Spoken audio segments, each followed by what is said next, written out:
कल मैं laundry bag लेकर आई थी, लेकिन इसमें मैं कपड़े नहीं रखने वाली हूँ। इसमें मैं रखने वाली हूँ निशु के खिलौने, जो कि पूरे घर में यहाँ वहाँ फैले हुए होते हैं।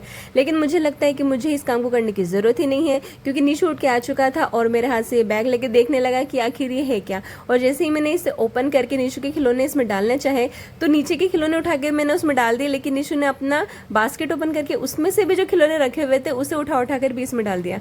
मुझे लगता है कुछ दिनों के बाद तो मुझे काम करने की ज़रूरत ही नहीं पड़ेगी, क्योंकि मैं जो भी काम करने बैठती हूँ निशु कि उस काम को आगे बढ़ाता चला जाता है। बारिश का तो कुछ समझ ही नहीं आ रहा है। एक दिन बारिश आती है, 2 दिन बदल होती है, तीसरे दिन फिर कड़ी धूप निकलती है, चौथे दिन फिर बारिश हो जाती है। मतलब बारिश का सीजन तो लगभग जा चुका है, लेकिन बारिश की इच्छा नहीं है कि वो यहाँ से जाए। दोपहर के टाइम में हम दोनों ने खूब सारा टाइम पास किया, क्योंकि करने के लिए कुछ काम ही नहीं था और निशु उठ चुका था और फिर उसकी मस्ती भी शुरू हो गई थी। तो हम लोग बाहर आ गए थे गैलरी में और आराम से बैठ के बारिश भी एंजॉय कर रहे थे, बातें भी कर रहे थे और मस्ती भी कर रहे थे। निशु के लिए मैंने बना दिया था एप्पल शीरा, जो कि उसे बहुत पसंद है। ये उसके चेहरे से ही दिखाई दे रहा था, उसको इंतजार ही नहीं हो रहा था कब मम्मा देगी। फटाफट भागते हुए जो है जाके बैठ गया और आराम से बैठ के जो उसने एप्पल शीरा खाया। उसकी पसंद की चीज़ होती है तो वो बहुत आराम से बैठ के खा लेता है, कोई जिदबाजी नहीं करता।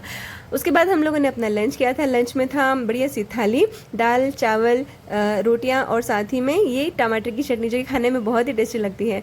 शाम हुई, मुझे थोड़े से कपड़े वगैरह लगाने थे, मैंने मशीन लगाई और फिर बनाई सादी चाय और साथ ही में थे डिनर की चिंता मुझे आज बिल्कुल भी नहीं करनी थी, क्योंकि डिनर में आज बनने वाली थी वेज बिरयानी, जो कि निशु के पापा बनाने वाले थे।